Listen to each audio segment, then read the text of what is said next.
Assalamualaikum warahmatullahi wabarakatuh. Bismillah, alhamdulillah, Allahumma sholli ala Sayyidina Muhammad wa ala ali Sayyidina Muhammad. Selamat pagi anak-anakku semua, kelas 4 SD Islam Primadana. Semoga kalian semua dalam keadaan sehat dan semangat belajar. Bertemu lagi dengan Pak Hasan dalam kegiatan pembelajaran jarak jauh. Pada pagi hari ini kita akan bersama-sama belajar Bina Fikih. Anak-anak sudah dapat buku semua ya? Kalau sudah, silakan disiapkan bukunya dan disimak baik-baik apa yang nantinya Pak Hasan sampaikan. Sebelum kita memulai aktivitas belajar kita, mari kita bersama-sama terlebih dahulu membaca basmalah. Bismillahirrahmanirrahim. Baik, kita masuk pada pelajaran pertama, yaitu tentang zakat fitrah. Sebelum kita membahas zakat fitrah, terlebih dahulu mari kita bersama-sama bahas apa itu zakat. Ya, pengertian zakat. Zakat menurut bahasa adalah membersihkan atau mensucikan.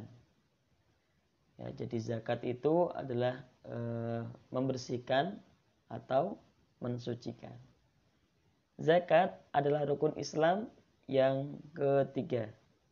Jadi yang pertama adalah syahadat, yang kedua adalah sholat, nah yang ketiga adalah zakat. Zakat menurut istilah sejumlah harta yang dikeluarkan oleh umat Islam dan diberikan kepada golongan yang berhak. Ya, jadi zakat itu adalah sejumlah harta. Sejumlah harta ini bisa berbentuk uang, bisa berbentuk makanan pokok, ya, dikeluarkan untuk diberikan kepada golongan yang berhak. Zakat itu ada dua. Yang pertama adalah zakat fitrah, kemudian yang kedua adalah zakat mal. Nah, pada pagi hari ini kita akan fokus membahas tentang zakat fitrah. Zakat fitrah disebut juga dengan zakatun nafsi. Maksudnya adalah zakat fitrah adalah zakat untuk mensucikan jiwa dari sifat dan perbuatan yang tercela. Ya, jadi tujuan dari zakat fitrah itu dikeluarkan untuk mensucikan jiwa kita dari segala sifat dan perbuatan-perbuatan yang tercela. Ya, untuk membersihkan diri. Ya, itu namanya zakat fitrah. Kemudian hukum mengeluarkan zakat fitrah ini adalah wajib bagi setiap muslim. Ya. Jadi setiap muslim itu mendapatkan kewajiban untuk mengeluarkan zakat fitrah. Baik itu anak-anak maupun orang dewasa. Baik itu laki-laki maupun perempuan. Ya. Jadi semua orang Islam itu mendapatkan kewajiban untuk mengeluarkan zakat fitrah. Nah, ketentuan-ketentuan dalam zakat fitrah yang pertama adalah waktu mengeluarkan zakat fitrah. Kapan zakat fitrah ini dikeluarkan? Tentunya pada bulan Ramadan. Ya. Ada 3 pembagian. Yang pertama adalah waktul jawaz.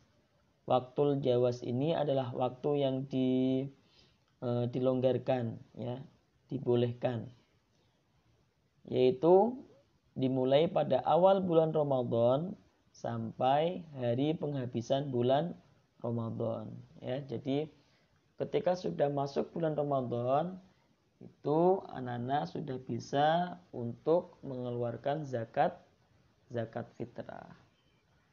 Kemudian yang kedua adalah waktul wujub. Waktul wujub ini adalah waktu yang diwajibkan. Ya, kapan itu? Yaitu terbenamnya matahari pada malam lebaran atau malam takbir ya. Jadi waktul wujub ini adalah waktu untuk mengeluarkan zakat fitrah pada malam takbir ya. Jadi ketika malam takbir, anak-anak memberikan zakat fitrah kepada panitia zakat. Nah, ini adalah waktul wujub, waktu yang diwajibkan. Kemudian yang ketiga adalah waktul afdol. Waktul afdol ini adalah waktu yang diutamakan ya. Kapan itu? Yaitu setelah subuh, sebelum pergi sholat Idul Fitri. Ya, jadi sebelum berangkat sholat Idul Fitri, anak-anak melaksanakan atau membayar atau mengeluarkan zakat fitrah. Ya, kemudian setelah membayar zakat fitrah, baru berangkat sholat Idul Fitri. Nah, ini adalah waktul afdol, waktu yang diutamakan. Ya, paham ya? Jadi ada 3 pembagian waktu. Yang pertama adalah waktul jawaz, kemudian waktul wujub, yang ketiga adalah waktul afdol.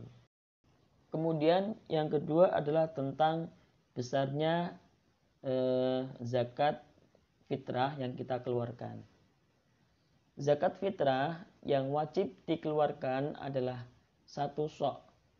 1 sok itu berapa? Yaitu setara dengan 3,1 liter atau 2,5 kilogram beras atau gandum. Ya, jadi 1 sok itu setara dengan 3,1 liter atau 2,5 kilogram beras atau gandum. Zakat fitrah juga bisa dibayar dengan menggunakan uang yang nilainya sama dengan makanan pokok yang biasa dimakan dalam penduduk negeri. Ya, jadi selain beras, ya, kalau di Indonesia umumnya adalah pakainya beras karena makanan pokoknya adalah beras. Ya, jadi 2,5 kilogram beras itu. Tapi bisa juga dengan menggunakan uang. Ya. Uangnya berapa? Uangnya tergantung seberapa nilai harga dari beras tersebut. Jadi kalau uang itu mengikuti harga dari beras tersebut ya. Jadi selain beras membayar zakat fitrah juga bisa berbentuk uang. Nah, selanjutnya kita bahas tentang mustahik zakat. Mustahik zakat itu apa? Mustahik adalah sebutan bagi orang yang menerima zakat. Ya, jadi orang yang berhak menerima zakat ada 8 golongan atau 8 asnaf. Yang pertama adalah fakir. Fakir itu adalah orang yang tidak mempunyai harta dan usaha. Atau dia mempunyai harta dan usaha tetapi kurang dari setengah kebutuhan pokok mereka.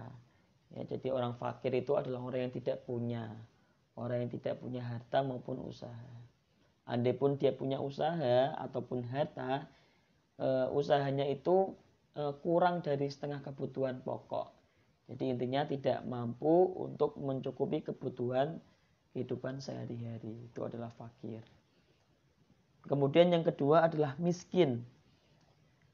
Kalau miskin itu adalah orang yang mempunyai harta dan usaha, tetapi hasilnya itu tidak mampu mencukupi kebutuhan pokoknya. Jadi kalau miskin itu derajatnya lebih di atas fakir ya. Di miskin itu orang yang punya harta dan punya usaha, tetapi tidak mampu untuk mencukupi kebutuhan sehari-hari. Kemudian yang ketiga adalah amil. Amil itu siapa? Amil itu adalah panitia zakat.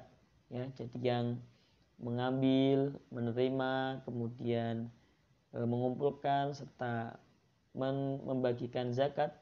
Nah, itu adalah amil zakat. Jadi panitia zakat itu termasuk golongan yang berhak menerima zakat. Kemudian selanjutnya adalah mu'alaf, yaitu orang yang baru masuk Islam. dan orang ini imannya masih lemah serta perlu pembinaan. Nah, ini mu'alaf ini berhak untuk menerima zakat fitrah. Kemudian selanjutnya yang kelima yaitu hamba sahaya. Hamba sahaya adalah hamba yang dijanjikan tuannya untuk bisa menebus dirinya. Jadi hamba sahaya itu adalah budak. Ya. Budak ini juga berhak untuk menerima zakat bagi mereka yang dijanjikan tuannya untuk bisa menebus dirinya. Supaya apa? Ketika dia mendapatkan zakat, dia punya sesuatu untuk menebus dirinya. Maka ini golongan yang berhak menerima zakat. Tapi saat ini sepertinya budak sudah tidak ada ya. Karena sejak Islam datang, budak itu telah dihapuskan. Kemudian yang keenam adalah ghorim. Ghorim adalah orang yang memiliki hutang karena menjamin hutang orang lain. Dan dia tidak mampu untuk membayar hutang tersebut. Maka ini juga termasuk orang yang mendapatkan zakat fitrah. Kemudian yang ketujuh, sabilillah. Apa itu sabilillah? Yaitu orang yang berjuang di jalan Allah dalam menegakkan agama Islam. Ya, contohnya kayak ustadz-ustadz gitu ya. Itu termasuk sabilillah. Yaitu orang yang berjuang di jalan Allah Subhanahu wa ta'ala. Kemudian yang terakhir ibnu sabil. Ibnu sabil. Mohon maaf ini ada kesalahan ketik ya. Yang benar adalah ibnu sabil, yaitu orang yang melakukan perjalanan jauh atau disebut dengan musafir yang kehabisan bekal dalam perjalanan. Nah, ini juga salah satu orang yang tergolong dalam penerimaan zakat fitrah. Nah, pembahasan selanjutnya adalah hikmah zakat fitrah. Apa sih hikmahnya zakat fitrah yang kita keluarkan itu? Yang pertama, dapat meringankan beban fakir miskin. Ya, jadi dengan zakat fitrah yang kita keluarkan itu bisa meringankan beban para fakir miskin, ya, untuk memenuhi kebutuhan mereka sehari-hari. Kemudian yang kedua, dapat membersihkan jiwa. Ya, jadi zakat fitrah itu hikmahnya bisa membersihkan jiwa kita dari segala bentuk perbuatan atau sifat yang tercela. Kemudian yang ketiga yaitu menyempurnakan amalan-amalan di bulan Ramadan. Nah, contohnya misalkan pada bulan Ramadan ini adalah ada amalan-amalan kita yang kurang baik, maka dengan kita mengeluarkan zakat fitrah itu bisa menyempurnakan amalan-amalan kita di bulan Ramadan. Kemudian yang keempat adalah sebagai ungkapan rasa syukur kita kepada Allah Subhanahu wa ta'ala. Karena kita diberi rezeki yang cukup oleh Allah, maka kita harus melaksanakan kewajiban kita untuk membayar zakat fitrah. Nah, ini penjelasan terkait dengan zakat fitrah. Semoga bisa difahami oleh anak-anak semua ya. Mungkin anak-anak bisa membaca lebih dalam lagi materi yang ada di buku paket agar anak-anak bisa mendalami materi ini dengan baik dan memahaminya dengan baik. Baik, itu saja dari bahasan apa yang bisa bahasan sampaikan pada pagi hari ini. Semoga apa yang bahasan sampaikan bisa difahami oleh anak-anak semua. Sebelum kita akhiri pembelajaran kita pada pagi hari ini, mari kita tutup bersama-sama pembelajaran pada pagi hari ini dengan bacaan hamdalah bersama-sama. Alhamdulillahirabbil alamin. Seperti biasa, bahasan berpesan kepada anak-anak semua untuk tetap jaga kesehatan dan semangat belajar. Semoga pandemi ini segera berlalu, berakhir sehingga kita secepatnya bisa bertemu kembali. Demikian, kurang lebihnya mohon maaf. Wassalamualaikum warahmatullahi wabarakatuh.